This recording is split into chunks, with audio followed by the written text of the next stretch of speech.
So I don't have a tripod, and I don't know if y'all ever seen this hack where you just take a scrunchie and you wrap it around your phone and put it up around the mirror, and it kind of serves as a tripod.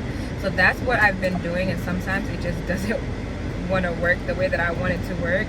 But anyways, today's class day. I was like 45 minutes late to class today due to some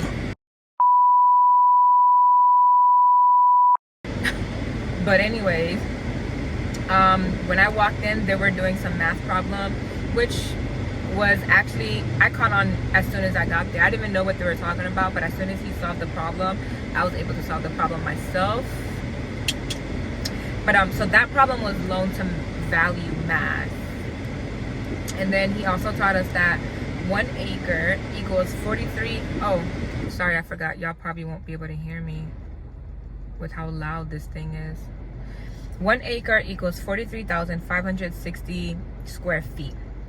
So that's something that you need to know when you're calculating the math problem for the loan to value math, because yeah. Okay, so we also learned about block busting.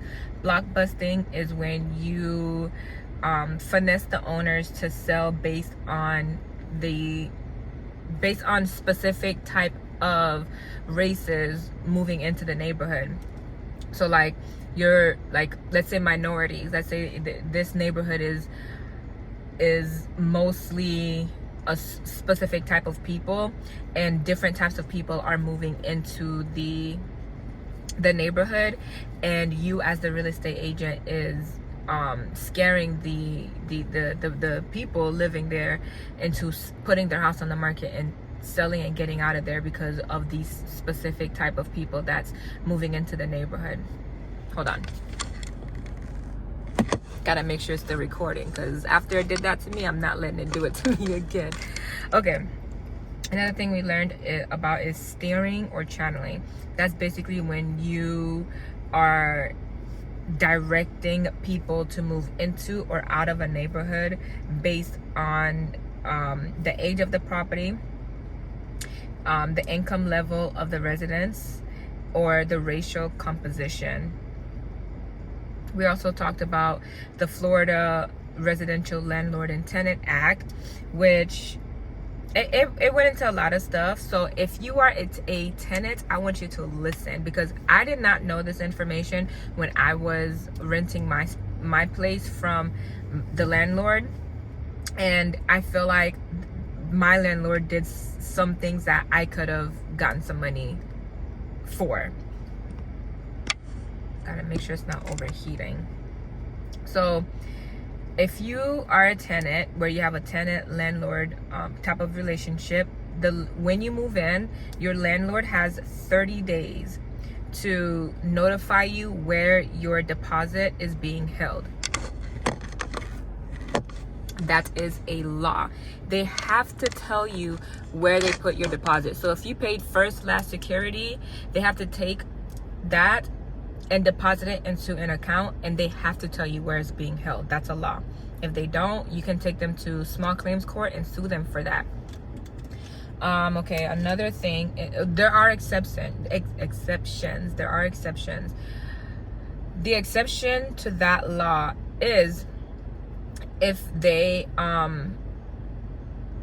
if the landlord rents 5 units or less and is not using a real estate broker. I kind of don't get that part, but I was still trying. And another thing is that if they are using an agent, like a real estate agent, to manage their property, then what did he say? If they're using an agent to manage their property, the agent has to put it into an escrow account, and they still have to tell you where they put it. What else? They can also do this thing where, and another thing is that they cannot put it into their own account. It has to be into like a business account type thing. It has to be an account where other like tenants, if they have more than one tenant, it has to be an account where other tenants first last securities deposit are also going into that account. If they deposit the money into their own account, now it's commingling, and that's illegal. They're breaking the law.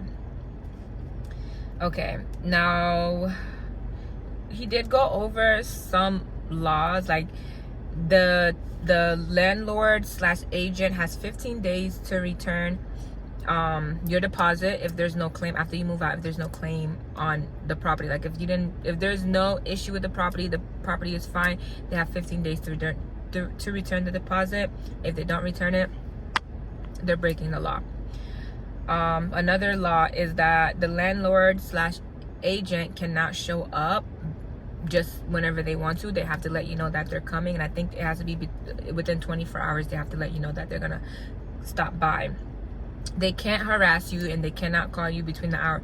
They can't call you outside of the hours of between 7:30 and 8 o'clock. And then we went over solicitation laws, which he kind of just went over the fine. So Florida violation is $10,000. Federal violation is $40,000. And he says that as a real estate agent, you can call for sale by owners if you have buyers who are interested in buying the house. So yeah, so basically there are people who put themselves on the do not call list, which I'm gonna put myself on that. That means spammers and scammers cannot call you. If they call you after, I think you have to wait 31 days. If they call you 31 days after you put yourself on the do not call list, if they call you, they can be fined. I think they're fined a fee, and then you can claim $500 for every time they call you. So I definitely recommend putting yourself on that list. You can check and see if you are put on that list, if your number's on that list, and if it's not, you can add it. I just checked mine during class, and I'm not on that list, so I'm definitely going to be putting myself on that list. Because do you know how many scam likely or potential scam calls I get per day? Yeah, that's gonna have to stop, because that shit is annoying. So I'm gonna put myself on that list, and every time they call me, I'm gonna collect a check for it, because you're not gonna inconvenience me calling me all I get at least 10 scam calls a day. So yeah, definitely put yourself on that list. That's something that I just learned about. And that's all I have for right now. So let me tell you, I studied on Tuesday, and I literally only studied chapter 1. I was supposed to study chapter 2 through 5, because that's what we went over last weekend on Wednesday, Thursday, Friday. It just did not work out that way. Life, and I did not study. Is it anybody's fault but my own? It's my fault. I should have made the time studied. I should have stayed up and studied. I didn't. So now I have to study chapter 2, 3, 4, 5, 6, 7, and whatever other chapter we go through this weekend. And I'm gonna make that happen. And of course, I'm gonna share that journey with you. So yeah, stay posted, and I'll see you in my next video.